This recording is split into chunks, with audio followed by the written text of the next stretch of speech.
that case,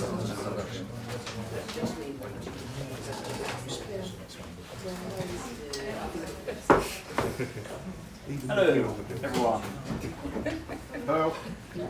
And welcome to this panel, which we've got one of these long names, Embracing Oikophilia, Why Home Matters, a discussion of the philosophy of the late Sir Roger Scruton with a focus on his message to the political left. Nicholas loves these long subtitles. We always argue whenever we're writing, co-authoring anything, and he wants to pack as much content as possible. So, Roger Scruton obviously would have been delighted to be here today. He has a sort of a role in the genealogy of this event in a way. So, Robin co-authored with Roger several years ago a report called Building More, Building Beautiful, Something like that. which set in motion a political cycle of events, made the case that one reason why people oppose development in this country is that they expect it to be ugly. Perfectly reasonable expectation so often is ugly, so if we can address the ugliness issue, that's one way in which we can address concerns that communities have. Roger was obviously conservative, but he had quite a complicated relationship. I mean, he would often joke or half joke that he was taken more seriously in the Labour Party than he was taken in the Conservative Party. And I know there was a group in Labour, it was a so-called the Committee of Leftists for the Defence of Roger Scruton, who were, one of whom would have been here today if he had been able to make it. So I think there was, it was a complex dialogue that went on for a long time, and was, a lot of the common areas of agreement were built around this theme of home, this thing that Roger called oikophilia, and which featured so much in the Building Better, Building Beautiful Commission, where I worked with Roger and got to know him, got to know Nicholas in the last year of his life. So we were originally going to have a panel of 4 today, and Mary Harrington and Maurice Glasman, unfortunately forced to cancel for various reasons. But we're nonetheless delighted to welcome Paul Embery, firefighter, trade unionist, public intellectual, Unherd columnist, and Robin Wales, the former mayor of Newham, think tank powerhouse, and a all-round hero. I'm not going to hold you to what it says in the title, where it's like you're supposed to be doing exegesis of the works of Sir Roger Scruton. I think this is a discussion of the theme of oikophilia generally, but I will try to hold you to. This is a 10 to 15 minutes, and then we'll have as much time as possible for the discussion with everyone else. I'm going to briefly abuse my chair's privileges by telling an anecdote about Roger. So he had a very difficult relationship with his father, partly I think for political reasons, but mostly for personal reasons. They went through periods of not talking to each other.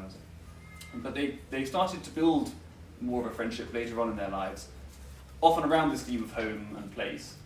And right at the end of his father's life, they went to visit the suburb, I think not so very far from here, suburb of Manchester that his father had grown up in, which was a kind of working-class Victorian area of the city. And they spent some time puzzling around with maps, and they finally reached the place which had been this once a very, very vibrant neighbourhood.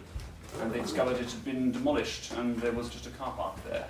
And Roger said his father broke down and wept when they found this. And it was one of the moments that on which strangely they started to rebuild their relationship with each other.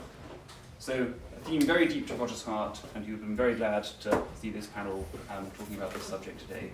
And with that, should we go alphabetical order? Would you like to start, Paul? Sure, absolutely. Would you like me up or down? I'd like you whatever you prefer to be. Down is the answer, however. Okay. All right. Can everybody see and hear me? Okay. Yep. Yeah. Excellent. Okay. Well, thanks very much for the invitation. I'm very flattered to have been invited.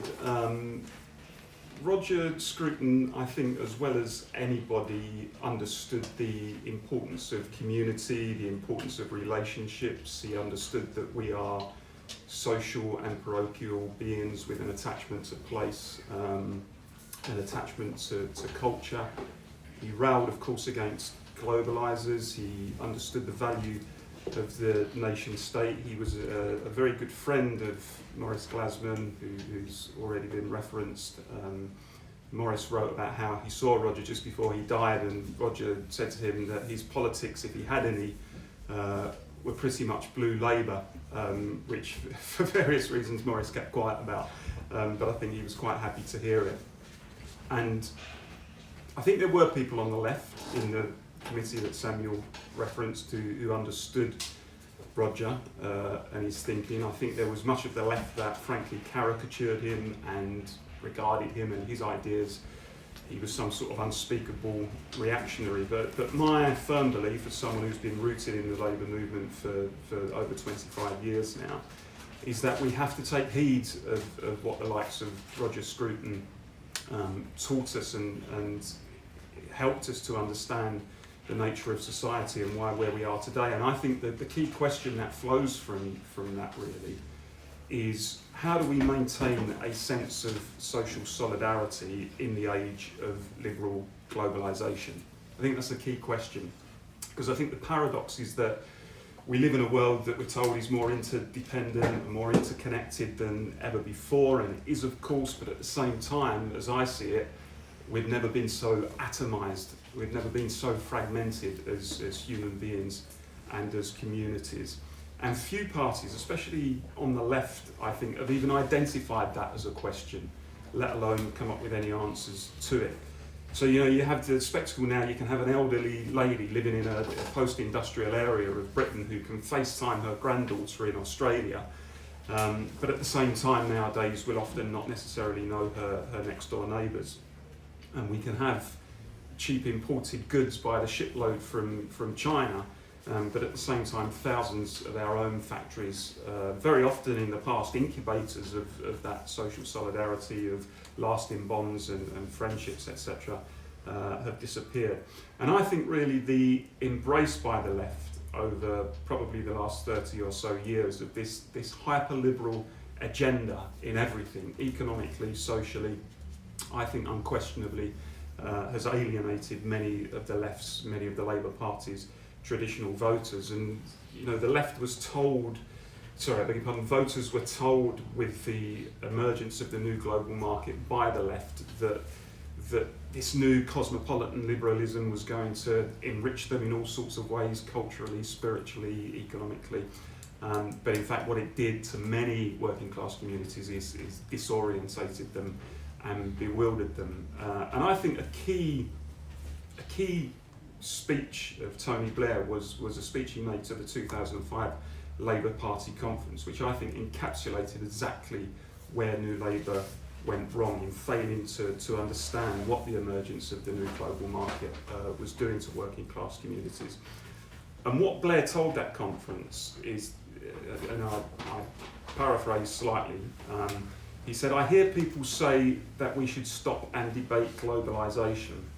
Well, you might as well debate whether autumn should follow summer. This new globalisation is indifferent to tradition, it's unforgiving of frailty, it doesn't respect custom and practice. The opportunities go to only those who are swift to adapt, slow to complain, and open, willing and able to change." I think he may as well have said there's no such thing as society, there's only money and trade, because that's the message that I took from that, and I think that's the message that many working class communities and people took from it. And what people saw with the kind of development of this new rapacious globalisation were that their communities in many cases were subject to very rapid and large scale and sudden changes in an economic and in a social sense, and that created a real reaction, because people thought they suddenly weren't in control of their own destinies, they weren't in control of their lives, in control of their communities, and almost as if governments, elected governments, weren't really in control of their own countries anymore. They just felt completely buffeted by these storms of globalisation. And I had first-hand experience of that where I grew up in Dagenham in East London, which was very much a solid Labour community at the time. I grew up on a sprawling council estate, the Becontree estate, and Dagenham famous obviously for the big Ford motor plant there. And the upheavals that I saw firsthand at the turn of the century in a working class community like Dagenham, where the new global market really was doing its worst, and the Ford production at the Ford plant was shipped abroad, and there was a sudden and substantial increase in immigration. And whenever local people would raise any sort of concerns about that, even in a moderate, temperate way, They were often dismissed, particularly by people on the left, as being racist and nativist. And what happened is that the BNP won 12 councillors elected in the local elections in 2006 and formed the official opposition on the council, the best result they'd ever achieved in local government. And I think that sentiment that I saw in Barking and Dagenham was almost writ large, I think, across large parts of post-industrial, small town, blue collar, provincial Britain. It's the sentiment that gave us Brexit, which I've always believed was not just an anti-EU vote, but was as much an anti-UK establishment vote, because people saw the ranks of the establishment in the UK imploring them to vote Remain, and they thought, well, hold on a second, you people are the people who are responsible for my predicament and my plight and what's happened to my community. Why should I do what you want us to, or what you want me to do? It gave us the election in 2019 when people felt that Brexit might be betrayed. They were told they got it wrong and they have to go back and do it again. And Boris Johnson, with a potent message, whether you agree with him or not, said get Brexit done. And millions of voters who previously wouldn't have countenanced voting Conservative suddenly decided to do it. And that sentiment, I think, has been mischaracterised completely as a kind of return to the 1930s, the dark days of the 1930s. We're on our way back to fascism. But it's not. It's really not born of any sort of racial or national superiority. What it's born of, and as I say, I saw it firsthand, is a profound sense of loss in those communities and a lack of agency, where people saw their communities, relationships, work changing in a fundamental way, and when they reached out to their politicians to listen to them, they found that those politicians often had cloth ears. And the truth is that those with power and wealth and opportunity often have that heightened sense of belonging and rootedness because they spend longer in their communities and feel they have a greater incentive to protect and preserve what they've got and what they like and what they're attached to. And I'll just close on this, Samuel. I think all of that plus the pandemic, I think, has given us a reason to argue for the world to be deglobalised, shall I say, a little bit. You know, to challenge the precepts of globalism, to challenge the precepts of liberal globalisation and of liberal cosmopolitanism, and perhaps to rediscover the value of the nation state, local supply chains, a domestic industrial base, to speak the language again of home and community and work and those sorts of things that matter to people. And I think also we need to think about reviving that place in between the market and the state, the place where, you know, Bert talked about the little platoons, and we can look at things like credit unions and mutuals and friendly societies, trade unions, churches, co-ops, the lifeblood of local communities which have been allowed, I think, to wither on the vine. Because ultimately I think it's at home, it's in communities, it's in local institutions that we learn the rules, that we learn about love and solidarity and obligation and sacrifice and all of those things that matter to people. I think that's something that Roger Scruton well understood, and I think frankly it's high time that the left began to relearn those lessons, and not just the left, but actually the political establishment at large began to relearn those lessons, because unless they do, I don't think we're going to restore that sense of social solidarity and overcome some of the polarisation that we've experienced over recent years. Thank you.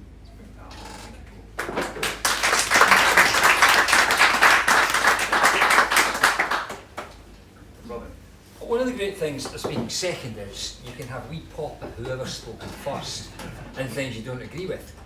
I'm struggling, I can't think of anything that Paul has just said that I don't agree. So, instead I'm going to recommend this very good book by Paul Embery, which will develop his arguments. Well, I thought I'd sell it for him, right? He wasn't doing it himself. It's actually a very good book. I had bought it long before I knew that Paul was speaking here, and I even read the blooming thing, and very good. And it's certainly better than he's just, because it's longer, so you get more detail, so I recommend it to you. The other thing, I want to thank Samuel for inviting me to speak after lunch. That's always the great slot. Wait, at least there wasn't any beer flowing, but never mind. One quick question, are there any Scottish people here? Oh good, I usually have to apologise for talking slower to an English audience as my Scottish friends. See, I like to start with a little bit of racism really. It's, I think a couple of things really I want to say. Oh, the one last thing I would say is, it's all right for you. You're fed up with what's going on. You've only been in the Labour Party 25 years. I've been in the Labour Party 50 years. I was there in 1970 when we lost. And so I feel even more bitter about the direction we're taking just at the moment. So even 25 years time, you'll know what bitterness is. Yeah, exactly. I think just a couple of comments before just a couple of things that I was thinking as Paul was saying. People, I'm a big fan of David Goodhart and the Somewheres and Anywheres description of our society, and I recommend that to you as well. I think he's got it right. And the Somewheres think place is important. They live in a place. They're not the people that can move around and go to nice places and can, frankly, they're just fed up because they can't have their euros. They have to now get pounds into euros, and when they go to France and have their nice places, it's very difficult for them. They live in a place, and it's very important to them, and they define themselves with the place. And I was mayor of Neom, which was next to Barking and Dagenham. We got bigger votes for the Labour Party, but I'll explain why in a minute. And so that sense of place is very important. And one of the things that always struck me was when we're talking of globalisation, we know change is coming, change always comes. You know you can't stand still, but there is absolutely no excuse for speeding it up when people don't want it sped up. If people live in communities and they're happy in the community, they will adapt to change, but it is not the job of the government to accelerate that change if that's not what people want. I think in a democracy, I think what people want is something that should make at least some effort to reflect in the policies that you've got. So I think that's, and it's their right. I mean, and the other thing is, it is their right to say that. It is their right to say, I wish this. It is their right to say that in a democracy. Now, they're not allowed to say, and I don't want those people, we're not saying, people have moved to a very much more socially liberal place now anyway, so where, certainly in East End, there was white flight, most of those people now, when you talk to them, that's gone, it's moved on, maybe some of the older ones, but things have moved on a lot. So I thought, again, there's a great quote that Roger Scruton, I say this because my mother was German, an immigrant, so I always like to do it. It's was du ererbt von deinen Vätern hast, erwipp es zu besitzen, which is what you have inherited from your forefathers, earn it that you might own it. We are not islands, we are the product of our culture and history. That affects all of us, it affects all of us in how we look at things. You can reject it, but it affects you. And so we should respect that culture and that history and try to understand it, I think, somewhat better. Now, Roger's quote that I like is, he said, democracies owe their existence to national loyalties. Wherever the experience of nationalities is weak or non-existent, democracy has failed to take root. And then he said, look, religion, people that define themselves by religion or by kinship, you can't there have democracy because you are excluding people, because you have then groups that are excluded. You can't then easily build a democracy. You need to build something where we are together.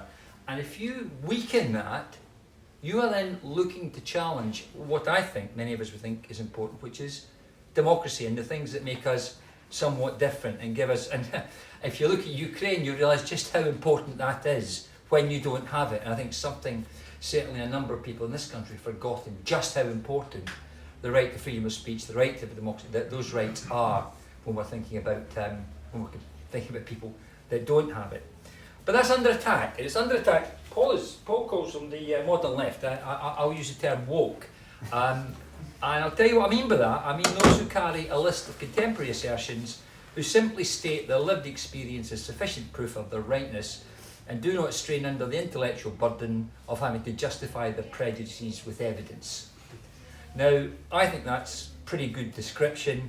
Basically, they're looking to identify groups that are victims, and then they're saying that, and there's only some groups of victims, white working class boys that are not doing well in education do not qualify as victims, right? Absolutely not.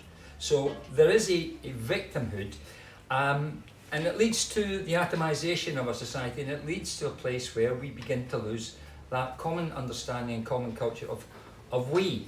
It's linked to, obviously, it's linked to virtue signalling, and then I want to talk about bureaucracy and why I think we are incapable of addressing the problems government, and I don't care which government it is incapable of addressing the problems that exist. But let me take virtue signalling and ask you a question. You've all seen MPs at food banks going, here I am, I'm at the food bank, isn't this terrible?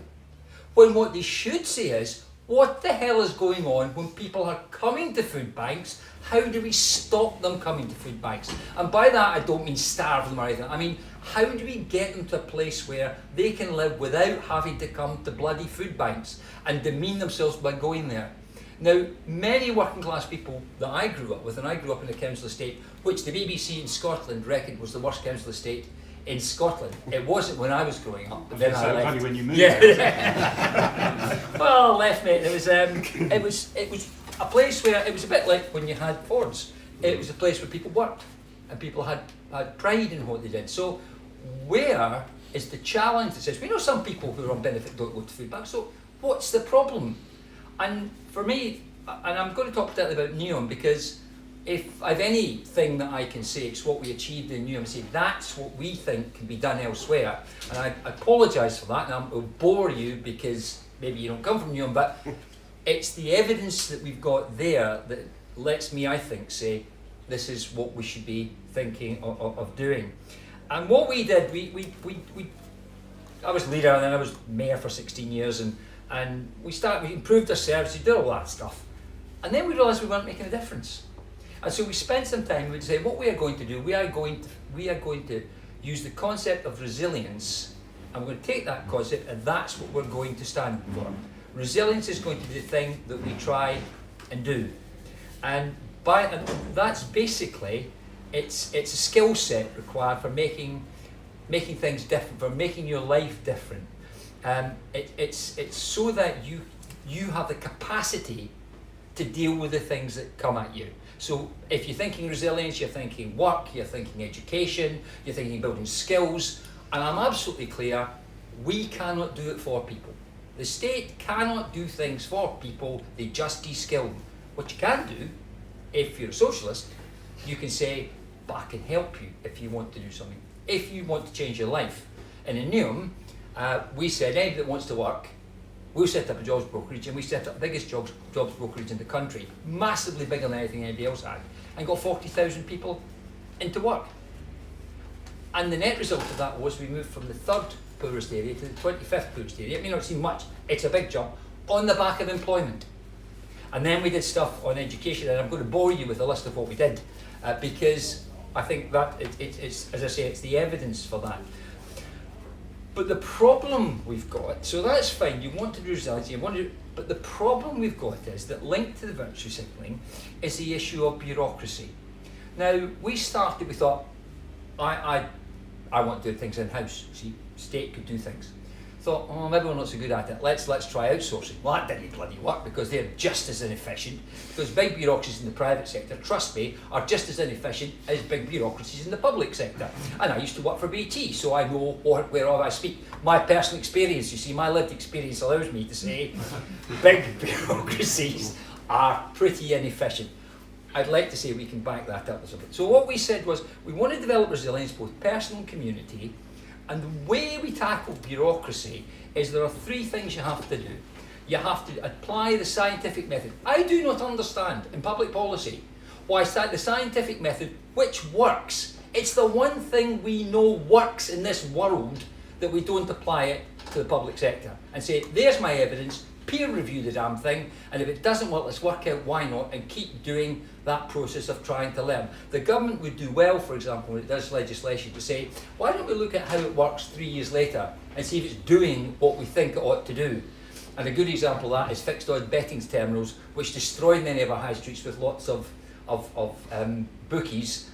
Fortunately, however, for all of us here, Neom started the campaign to reverse that process, and we won a big victory by getting I don't know if you know about fixed odd betting terminals, you're all looking blank, you obviously don't go to your local bookies. We got them down from £100 to £2, the maximum spin, and the result was the bookies are all going bust, they're all whinging. It's great, I tell you, we love it. There's nothing like a bookie going, oh, it's really bad for us. Yeah, okay mate, that's fine. Not sympathetic. So the scientific method, then you have to decide what you're going to achieve. 3 or 4 measures is all you can do. If you have too many priorities, it's what NIBEB is it? The language of socialism, what's the language priorities is the religion of socialism. Decide what you're going to do and tackle it.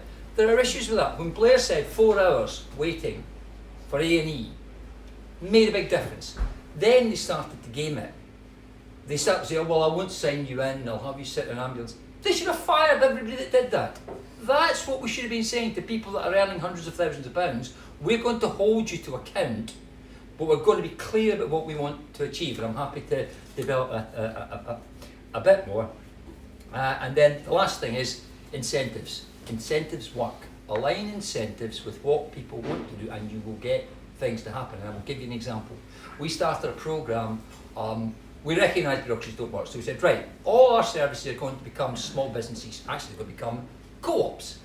And here's the deal, you run the business and you can have 50% of the profit and we'll have 50% of the profit, because we're capitalists. We want our cut, thank you. And it goes back to the public anyway.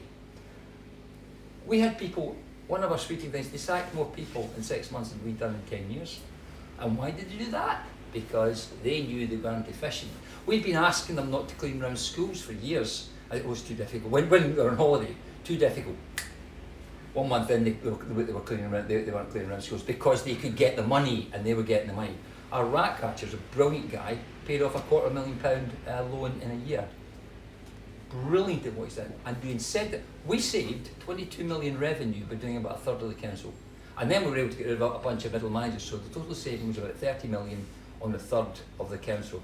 We were moving on to social care before we left, but we didn't want to save money, we were going to use the money to train and put it back into wages. It worked.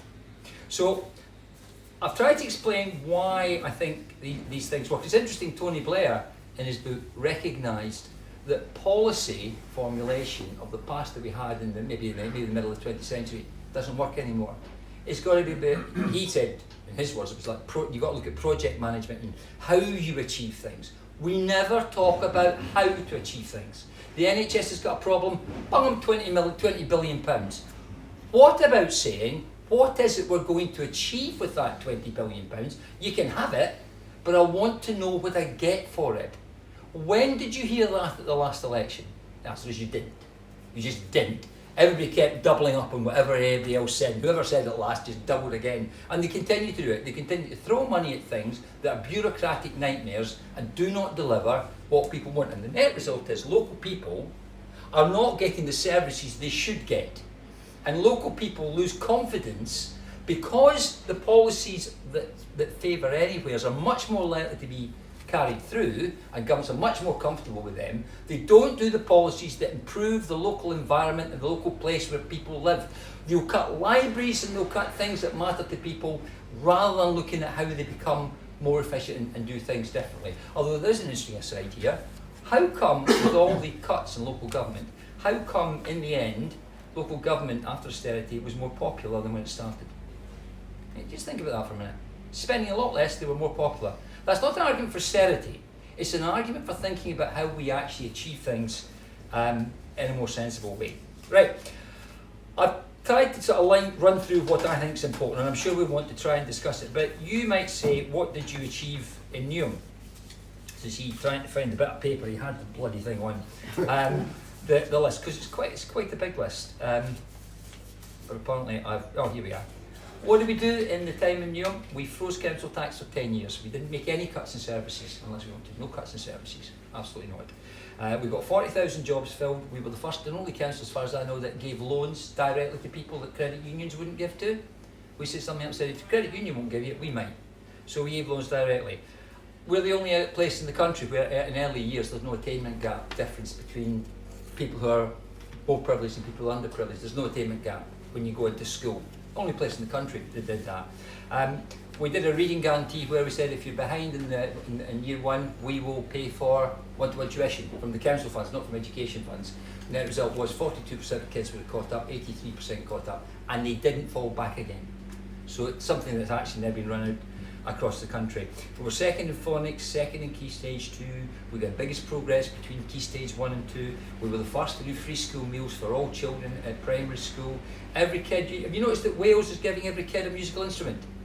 We gave them lessons. We taught them to key stage 1. We taught them to level 1 at £2 million, but we said, let's them. We were the second most housing in London, third most affordable, though that's a bit of a con, if I'm honest. The whole question of how much housing is delivered, I'm happy to talk about it.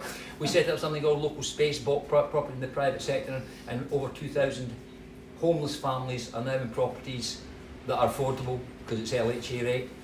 And we did, we reduced knife crime by 2/3. Stop and search works. We did it way back. We brought in electronic measures of fly tips and reduced them from 70,000 to 15,000 because the nature of the environment that people live in matters. We went to the government and said, could we did private sector licensing, the first 2 private sector licensing across a borough, and we prosecuted more landlords than the rest of the country put together. More criminal landlords were prosecuted by us, or about the same number as were prosecuted across the rest of the country. That's about getting a better environment for local people where they live. I could go on, but all I'd say is that the result was that 81% of people thought we were doing a good job, and that was the highest in the country.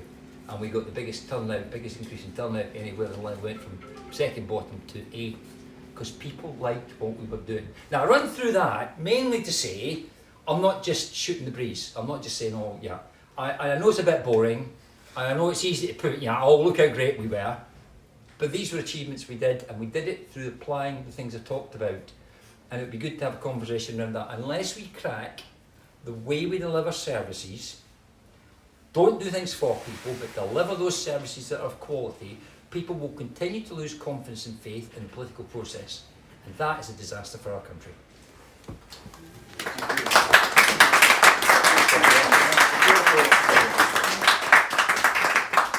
So I have several questions, but I would prefer, I think, to go to the audience right away. No question is too shocking, but please speak loudly and clearly and state your name and affiliation. First hand was here, second hand here. Mark from Local Trust. So it was interesting because we got like 2 different perspectives, one more ideological and the other more service-based.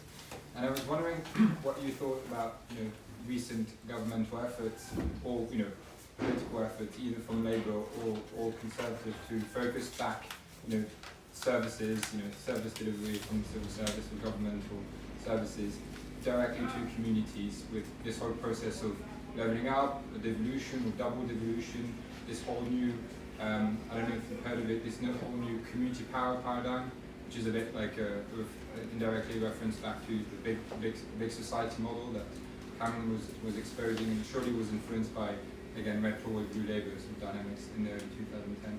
So I was just wondering, in terms of ideological shift, firstly, both Conservative and Labour are really fighting over what is community power and how we can just restore the social fabric. And in terms of service delivery, so secondly, maybe more for you, how do we integrate public services with communities and how we can sort of bring that dialogue in? What you thought of these recent shifts, political shifts in the last few years? Paul, do you want to? Yeah, sure. I'm unconvinced by the whole kind of levelling up agenda. I think there are probably still too many people in government, maybe the civil service as well, who think it's about free ports, or think it's about shifting an office from Whitehall to the north, and that's going to please people. I think the problems of inequality, regional inequalities, the problems of lack of wealth and income distribution, lack of opportunity go far, far wider than some of those issues. Indeed, far wider than just saying, well, we're going to spend money in these communities. I think there needs to be a much more overarching strategy around how do we re-industrialise some of these places. How do we try, and people will often say, well, you can't do that. We're not going to go back to an age where Britain has a thriving manufacturing sector, for example. I don't buy that, actually. I think if you look at some of our competitors, if you look at Japan, Germany, for example, they're modern industrial countries that enjoy a far greater, far more booming industrial sector, manufacturing sector than we do. I don't think it's because innately they're better at it. I think they've got a better strategy, frankly, and they plan around it in a way that we simply don't do. I don't think we have any idea politically. You very rarely see politicians across the political spectrum actually talking about things like how do we make our industry more competitive, which has been what has been the effect of overvalued sterling for God knows how many decades. What has that done to our productive sector? Why do we put so much store in the city and finance capital rather than the real economy where people work, where wealth is created, where goods are made? When you start to address those questions, then I think you can have a strategy for reindustrialising and restoring some of those good, solid, blue-collar jobs and industries that were actually the staple in those what are now post-industrial areas, which, as I said, were the incubators of social solidarity and lasting bonds. And I don't think, if I'm honest, I don't think those at the top of the Tory party get that instinctively. I mean, I think Boris Johnson is probably an economic and social liberal. I don't think he really gets that stuff instinctively at all. I think he probably had people around him going into the 2019 election who said, these are the buttons you need to press, these are the promises you need to make, this is how we're going to park our tanks on Labour's lawn, this is how we're going to win some of those places. And it was very potent. But no, I don't think they get it. I don't think they get it instinctively. Yeah. I did go on the subject of sort of delivering things. Praxis is key. We can do all we like to strategise and do all sorts of things. Unless you are a way of delivering stuff, you will not. Empiricism. We've got to find that. We've got to be applying those kind of principles when we're looking at what we're trying to do. There are ideological things you can do, but I've very much come to the view that unless you get the practical aspects of it right. So, you want to get industrial jobs. What are you going to do about it? What jobs? Where? How do you do it? What kind of support do you need to do? I'm a big fan of devolution. You should devolve things. If you believe that devolution is on the cards, you really do not understand the government. And I don't mean just this government, I mean any government. There's not a cat and hell's chance that they'll devolve. I hope that's recording, because I'd love them to prove me wrong. I will give you an example of that. We had the biggest jobs brokerage in the country. Massive. So the DWP thought, we'll devolve. We'll devolve some stuff. They came to us and said, we'll give you £1 million and you'll run a process. These are the outcomes you'll get. You'll ask companies and you'll choose the company, and then, but you can't use your own system or anything like that. This is devolution. You get to interview the companies. We told them to go away, and we didn't want the £1 million because they have no concept. Another time I had another one they did. This company came to us and said, we're being paid by government to get people into work. Could we place people with you so the government will pay us for the work they're going to do? Yeah, nuts. So I don't believe. Now, interestingly though, levelling up, the first levelling up agenda came when Boris was mayor of London, and it was called convergence. It was East End, where we went to him and said, we want convergence, where we bring the East End up. And one thing we should be very clear about, the East End needs as much levelling up as the North. I'm not talking about the rest of London, but the East End has real issues and problems that have to be addressed as well. Now, if you're doing it properly, I'm a big fan of saying, let each area look at what it might be able to do, try and encourage them, give them some money. I'm a big fan of saying that the areas should be able to vary the benefits budget in order to encourage people into work. And again, one of the things I like to say is, the worst thing Margaret Thatcher ever did, now there's a challenge for you, what's the worst thing she ever did? I'll tell you what I think it was. The worst thing she ever did was when unemployment was going up, she said, I'm going to transfer a whole bunch of people onto the sick, and they can't work. And we ended up saying to people, you can't work. And we say that today to people, you can't work. Instead of, those are the people we worked with in Newham, and said, if you want to work, we're your best buddies. We also gave a guarantee, incidentally, that if you were worse off working, we would make the money up from our own funds. Those are the sort of things local areas could do to encourage people to start back to work. And then, if you can do the things that Paul was talking about, you can begin to get high-skilled jobs, better jobs, and keep trying to help get people into it. But it all comes down to praxis. It all comes down to what is the narrative you've got, and then can I apply the scientific method and see if it's working, and put it up for peer review. The chances of our politicians doing that when all they do currently is just spout virtue. Tories as well. I mean, it's not just Labour. I don't see. I think we need a new sort of approach, and we need people who are going to say, no, I'm going to do stuff, rather than just, I'm going to stand there and wring my hands and see how terrible it is. Good God, look at this government. Look how bad it is. Look at, parties are number 10. Jeez. Sorry. Thanks, Robin. I'm sorry. Do you know, I tell you what, it was you that wrote it. In his Twitter feed, Paul said, the worst thing about it was the way they treat the people at the lower who are being paid less, the security guards and the rest. Sod the party. It's the way you treat people who are serving you. That's how you tell who these people are. That was a really good tweet, by the way. I thought it was great. I liked it. Sir. Yeah, hi. Kind of connected to that. By the way, I really love the focus on results from a civil servant. Everybody knows that community is valuable. It's like, if you ask me, it's the panacea. It's like, no matter what your problem, community is your answer. It's your solution. So, how do we value community in a way that communities themselves can benefit? You know, what's the secret to unlocking the stored value in community and turning that into a process or a service, maybe, that essentially empowers people with the responsibility to fix their own problems? Yes. You know, we have this dependency on the state for handouts. I mean, levelling up is a great example of that.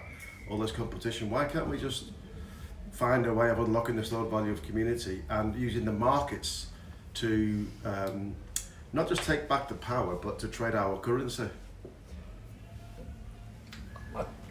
I talked about resilience, personal resilience. The other aspect of that we did was community resilience. And we said, what can we do to bring communities together? And I'll tell you what we did, and I'll tell you what I think the problems are. We then said, we had the most diverse population on the planet for its size, right, in Newham.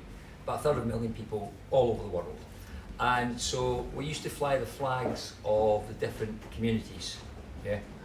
It was an arms race, so we flew a flag, and then somebody said, could we have a speaker, and then could we have the national anthem, then could we have a reception? Everybody, there was an arms race from here, and then we just said, we'll fly the flags. But we flew the Union flag and said, we love the fact that we're diverse, but we're part of a bigger whole community.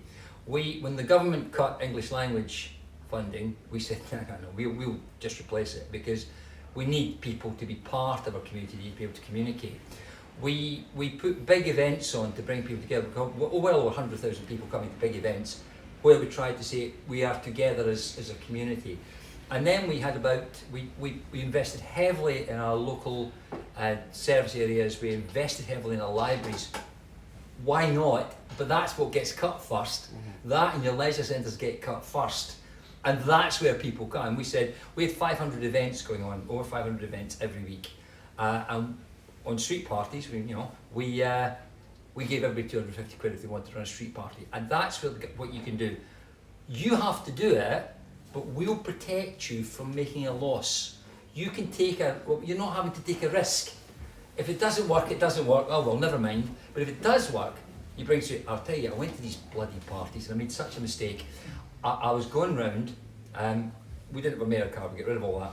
And I went to one and it was full of booze. And I said, really? I said, no, I've got one more party to go to. I'll get a drink there. Fantastic. I won't drink too much, right? But I'll have a drink there. Turn up at the party, of course, they hadn't got any booze at all. It was a disaster.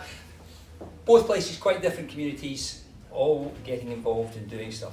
So I think you can set an infrastructure. Our job is to set an infrastructure. Iceland did that. They set up a big infrastructure on sports, which is why the Iceland football team was able to achieve. I have to be very careful what I say here, because you know anything about football in Iceland, England? Yeah, I have to be very careful. Sadly, England lost to Iceland. That was terrible. But they built their team by having an infrastructure. Now I think that's what the state can do. It can put an infrastructure. We should have community places. We should have decent leisure. They're not leisure. They're health facilities, for God's sake. We were just rebuilding the whole of the primary care health facilities. It's really interesting. With the price of capital, we could rebuild the whole of the primary healthcare facilities, charge the doctors less rent, get better facilities, and still make a profit. You know. So we were rebuilding it, and that's what you can do. Then you just need to, people will rise, you hope, to the occasion and you encourage them. You cannot do it for them, but you can try and make it as easy as you can, but there's no easy answer. And the problem with that as well is it takes time. You're not going to put community things in place in a couple of years, so you need 20 years of work on this. And again, if you want to have community organisers, everyone that's good is great, but I'll tell you what, for every really great one, there's 9 rubbish.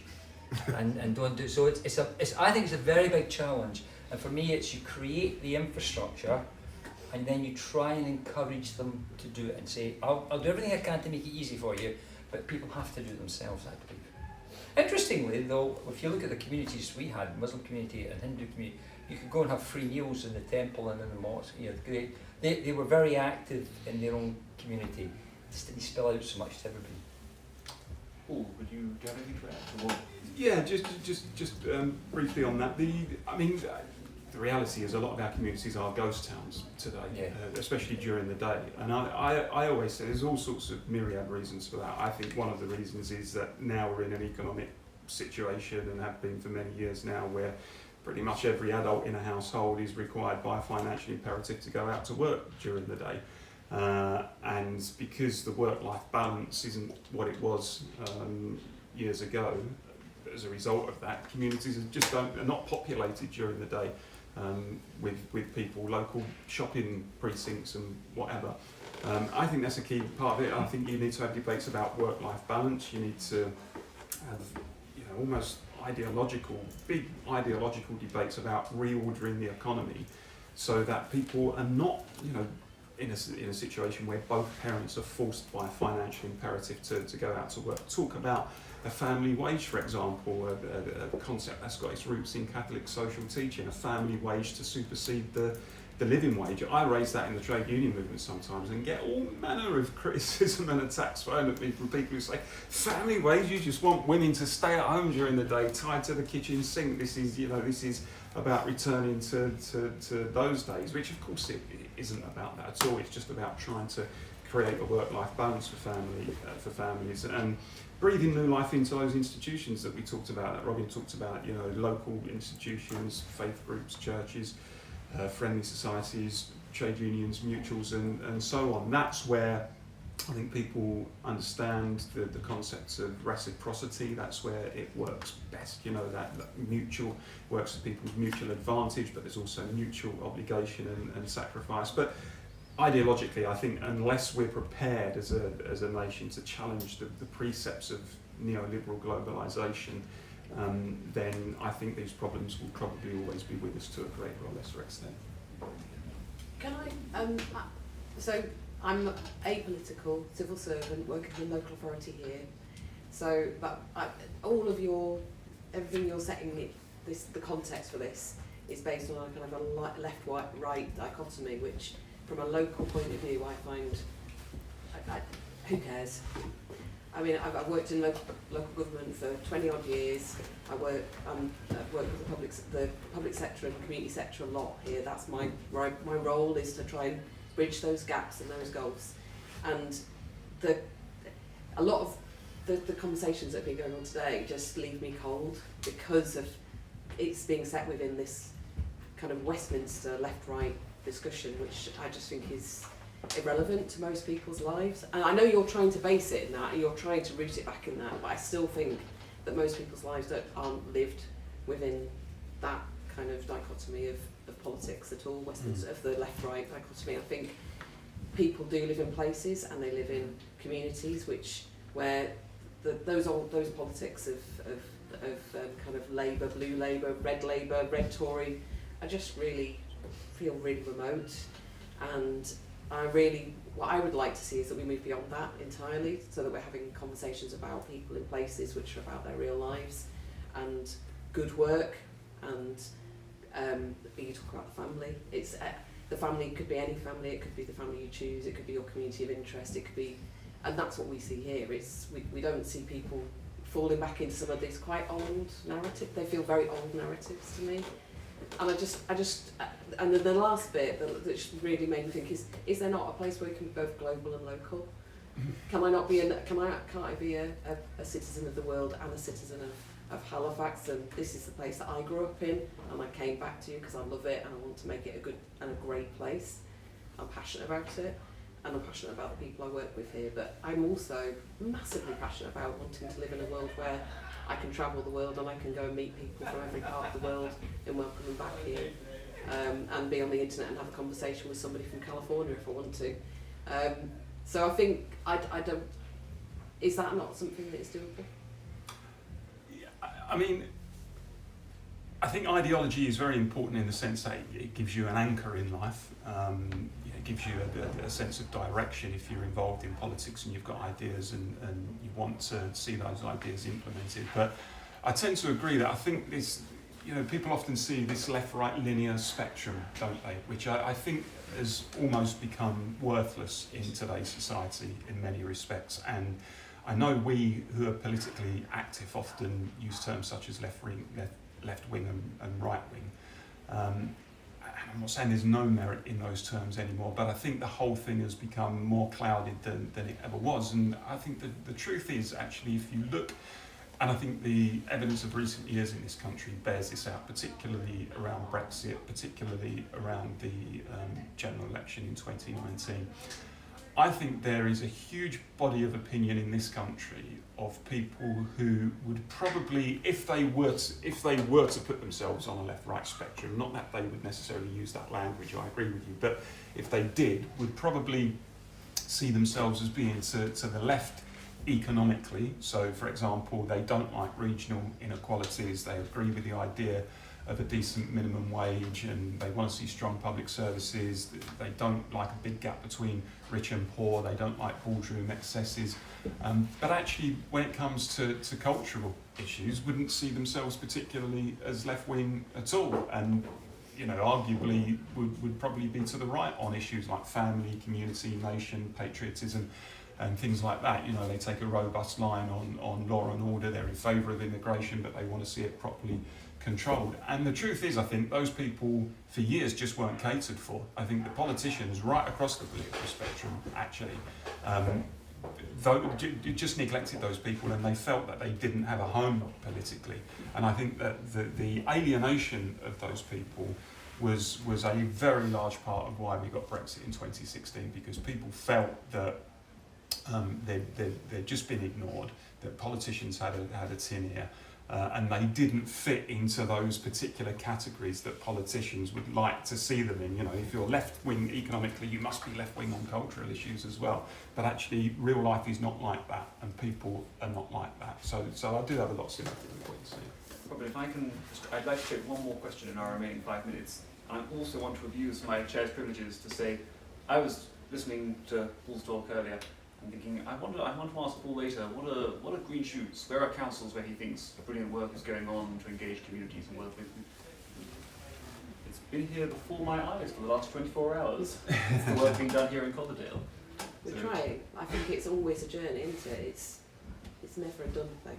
Yeah, but I think it's been a wonderful frame for the whole event to have that example here before us. Please. Thank you. I'm Alison Haskins. I work for an organisation just up the road called Halifax Opportunities Trust. The gentleman over there that was asking about where are good things happening in communities, I'd love for you to come and visit us, because we do a lot of stuff that's good in communities. I think it's necessary. Hope Sean would agree with that. Yeah. So I wanted to come back to that global individual thing actually, because I'm drawn to what you're saying about keep it local, Paul, which is what we're all about up there. We have a job scheme. And we're fighting off all the national, you know about that all the time, trying to weave together government agendas to make it work for where we are up there. So I agree with the thing about globalisation, but I do see that negativity about globalisation becoming negativity towards individuals. So that community up there is it's a diverse community who have experienced racism. And it's just how do you, I get it, I accept and I believe in that thing about globalisation, but I don't like is when it becomes personal and it just becomes, they're coming over here taking our jobs, which you could say, well, is right.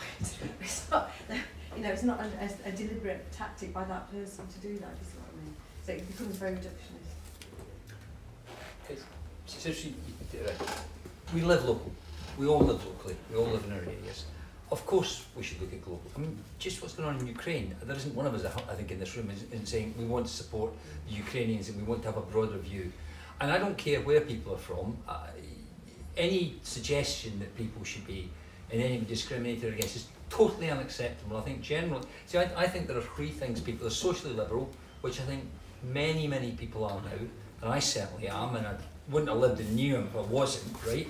Because with a number of the differences we had there, I think there's economic, and I would go with Paul here. I think the state can do stuff. It did a vaccination programme. I don't know if you saw it. The state put the money in and said, let's do this. It will work. So, and then there is the cultural issue where I am proud to be British. I'm British Scot, and that's where I position myself, and I think many of our people believe that. Now, I think so. Interestingly, when you say they're kind of taking our jobs, one of the things that I think, and I voted Remain, very, very close to voting to leave, but I voted Remain. And one of the reasons I think there was a problem was people were coming over from Eastern Europe. We spot in Newham that we see Eastern Europeans coming, and you think, if I'm an employer, am I going to take somebody who's trained, who's come halfway across Europe, who wants to work, who will work really hard, or am I going to take somebody that's been on the sick for 2 years? Well, guess what? We have to outcompete them. And my anger and fury at this was that what happened was people on low incomes who worked took the brunt of it. Instead of saying we're going to push the minimum wage up and say we're going to enforce it, 20% of people in Newham didn't get paid the minimum wage, and we said, right, and you know what they did? When people were coming over, we had examples of where Eastern Europeans were coming over and they paid them less so that they could fit into the council agreement that they'd had or whatever planning agreement. Outrageous. We were paying people differently based on where they'd come. Absolutely outrageous. So, but the only way, I thought, had we pushed the minimum wage up, had we helped people into work, we'd have had a proper competition, people could have got jobs, and actually, then the problem would not have been as great and perceived to be as great. And one of the things we did in Newham in housing, we said, you wait your turn. You just wait your turn. Because what had been happening was, because people were being housed on need, which is a government requirement, we got around it. If somebody came in with greater need than you, they jumped the queue. And so people perceived it to be people coming in from other countries. Well, it wasn't what was going on at all, but in essence they saw it. So we said, no, it's going to be fair, we're going to deal with the problem. But we never addressed those problems. We ran away from those problems and we didn't say, how do we make sure that the people who are at the lowest levels in our community society in terms of pay don't bear the brunt of it. And that's what happened. The middle class didn't bear the bloody brunt. The people who are wealthy, I promise you, the people in North London who've got very expensive houses and nice living, they didn't bear the brunt. It was other people. Now we should have been saying, we'll do stuff to stop it. And then would have extracted the poison, because there was no reason why Eastern Europeans shouldn't come here, none at all. We could have managed it. And so for me, I want to be international. I want to support people living locally, and I'd set my face absolutely against any kind of discrimination. We don't need that crap. We don't need that sort of approach. But one of the problems that I think that happened in Remain, a number of people on the Remain side said, oh, that's who's voting, it's these racists that are voting. No, of course there were some racists. There were some people who were bigoted on the other side. That's not what happened. It was people voted for other reasons, and I think we failed on that because we failed to address reality. But we do that all the time. We're in a way, we don't talk about things that are real and the problems that are real, and we sweep them under the carpet. And if we don't talk about them, guess what will happen? People will talk quietly about it. Robin, thank you very much. Will you get 30 seconds for final thoughts and the final word? On the specific question, or just overall? Either, whatever you prefer. Okay. If you have words that you can fit into 30 seconds. Just 10 seconds on that final question. I think there's a difference between being an internationalist and believing in globalisation. I see the two things as different. I think you can be an internationalist without necessarily agreeing with the global market in all of its rawness and the impact that it has on people, and of course absolutely challenge any discrimination where it rears its head. I go back, if we're gonna change things fundamentally, which I think we need to do, we need to challenge the precepts of the global market. There are some things, of course, you're never going to change. I don't believe in an autarky. I don't believe that Britain should shut itself off from the world. I'm not a little Englander. I believe in cooperation. I believe in working with our neighbours in Europe and elsewhere. But I think actually what we've been terrible at recognising, especially on the left, is the very serious impact that the global market has had on working class communities in terms of the very deep-seated and rapid changes economically and socially that it has brought about. And until we challenge that, and until we understand the importance of the value of the nation state without being nationalistic, the value of local supply chains without cutting ourselves off from the rest of the world, the value of a domestic industrial base again, then we're not going to create the kind of climate where people do value home and family and community and all those things that Roger Scruton talked about that matter to people, you know, the importance of reciprocity and mutual sacrifice and so on and so forth. That's the key thing, and until we've grasped that, I don't think we're going to go forward as a left. Thank you, Paul. Thank you, Robin. Thank you for some very powerful questions.